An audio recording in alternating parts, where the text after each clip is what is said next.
Framing a shot. Not every scene and shot was successful the first time round, and therefore some shots needed to have more than one take. In this piano scene, as you can see on this particular shot, I attempted to have the piano playing by itself, but if you look closely, you can see that the person's fingers has ruined this effect. In the instrument scene, it was meant to show the characters playing their instruments, and then when the door slams on its own, they suddenly stop.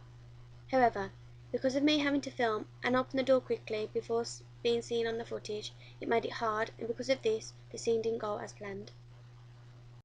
In this scene, the book was meant to fall off the shelf by itself.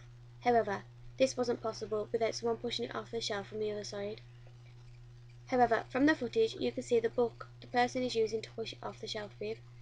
Therefore, this scene was also not successful. In this library scene, it did go as planned.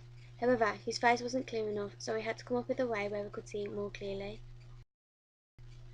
In the corridor scene, as I was running down the corridor with the camera to create the horror effect, I hadn't realised that the camera was out of focus, and also I had an idea after I saw this footage that would make it more effective.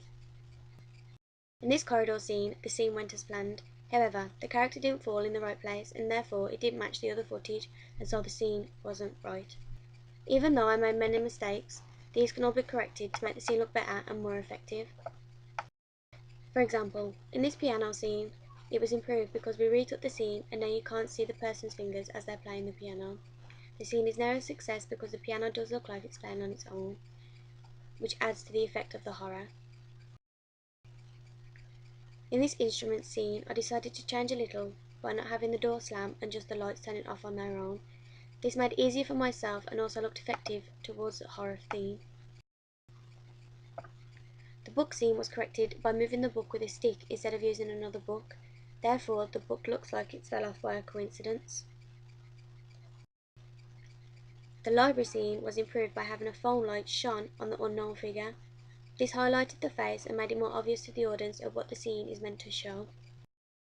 In this corridor scene, it is now corrected and improved because the camera is in focus, and they also added the idea of the lights being flickered on and off, which created more of an effect of the horror genre. In this corridor scene, it is now improved because instead of the camera watching her fall, you now see her lying on the floor from the back and someone walking towards her, but you can only see their feet, which adds to the suspense, as this is the end of the trailer. Therefore, some scenes were framed wrong, but there are always ways that can correct the mistakes, and also making mistakes can